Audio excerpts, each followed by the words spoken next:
So I would say for probably about the last 12 years, living as a financial coach and as a Bitcoiner, I have felt like I've been living in this no man's land, kind of in the middle of two movements. So essentially the financial independence or FIRE movement and the Bitcoin movement. And I have found that it's a very bifurcated kind of environment that we live in. And as a result of that, I have felt that I've had to be really muted in the way that I talk about Bitcoin, particularly with TradFi, personal finance, and FIRE movement people, because typically I have found that a lot of people in the FIRE movement, I think of like Mr. Money Mustache, for example, are kind of, at least in the past, maybe he's changed his tune, but definitely Dave Ramsey, have been very hostile to Bitcoin, in all kinds of ways. So I've been trying to navigate what I see really are just two disparate approaches toward the same goal. The goal ultimately is some kind of financial independence, maybe early retirement. And so it's kind of like one camp is like the total stock market index fund, maybe like a cheap Vanguard fund. And then the other approach is the Bitcoiner approach, which is to buy and hold on for dear life or hodl. So it's essentially kind of like capital growth with income, because in some of those market funds, you have income plus dividends versus just capital growth on the Bitcoin side.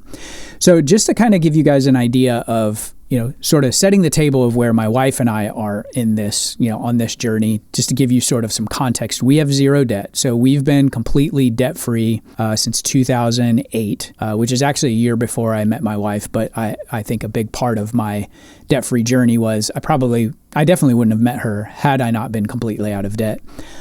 We've been, slowly buying and hodling Bitcoin. Precious metals are a part of our portfolio as well as equities, savings, cash, and an emergency fund. And then from an income perspective, I've got my coaching and consulting business and YouTube income. So I would say we've established a modicum of financial independence. We're not completely financially independent. We are still in the mode where we want to earn and save. Where we are right now, for both us and for our clients, is trying to figure out this conundrum of how to marry personal finance with Bitcoin. So this is the problem that I'm really looking for your help with as an audience. This is I think that Brian Harrington, who has a great YouTube channel as well, you should totally follow him. This is kind of the same problem. He's been very instrumental in helping me sort of identifying, that integration of Bitcoin into traditional personal finance and the FIRE movement. And so I think the benefits of trying to solve this conundrum, together is that it serves two audiences simultaneously. One, the TradFi FIRE folks like, Mr. Money Mustache, the TradFi people like Dave Ramsey, and like just a lot of these, OG, FIRE people that are typically not friendly to Bitcoin. And typically in TradFi index funds and dividend-bearing assets, like I was saying before. And then the second audience is really hardcore Bitcoiners who have a main savings hodl stash, and then also typically kind of have assets that are trapped inside that TradFi bucket. Like inside of a taxable brokerage account, 401k, IRA, Roth IRA, HSA. And so they typically want, they love the capital growth of Bitcoin, but they're also looking for income, simultaneously. And so I think that this sort of problem that maybe we can solve together is an excellent bridge that we can start to build between these two communities.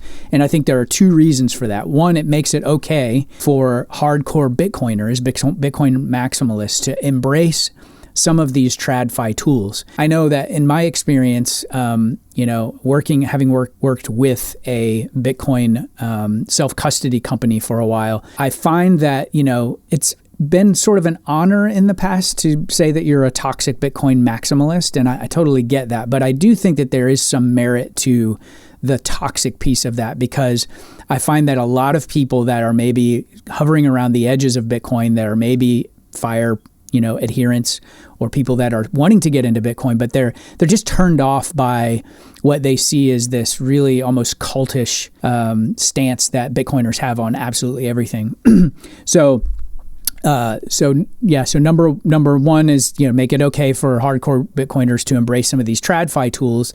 And then Number two, make some instruments like these covered call ETFs, like BTCI is one that I'm experimenting right now. Make that more attractive to the TradFi FIRE folks so that they can, number one, continue to accomplish their goals of capital growth and income, because BTCI is a covered call ETF that produces a dividend. And number two, while they're starting to get exposure and education to Bitcoin, as more of a monetary revolution. So, what gets, Peter Drucker always said, what gets measured gets managed. And so when you have skin in the game, whether it's just a regular Bitcoin ETF or one of these covered call ETFs, you're naturally going to start paying attention more to the underlying asset, hopefully, while you're receiving the benefit of that dividend. So I would love to know, what you guys think about this. Tell me what your thoughts are in the comments. Is this something that you'd be interested in helping us solve? And then, what are some strategies that or maybe some particular instruments, other covered calls, ETF strategies or mutual funds or whatever that you're using to try to integrate your own personal finances into Bitcoin.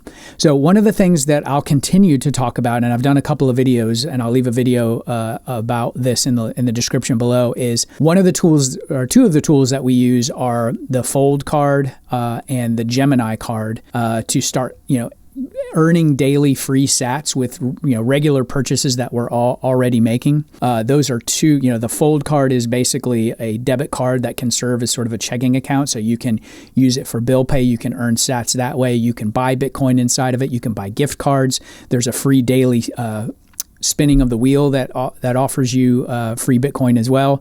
And then the other thing that we're doing with the Gemini MasterCard is that for some of the purchases like gasoline and some of the 3 to 4% bucket purchases, we're using that card. And then when you pay off the balance of your Gemini MasterCard with the Fold card, you get sats back on that. So you're kind of double stacking free sats. So that's one thing. I'm going to continue to talk about that. If you guys are interested, I'll do a video outlining in granular detail how my wife and I manage our finances on that. But just trying to articulate this message, trying to solve this problem of how do we get these two communities together and really start integrating our personal finances with Bitcoin backwards and forwards, and get help society move more toward a Bitcoin standard. So thanks. See you in the next video.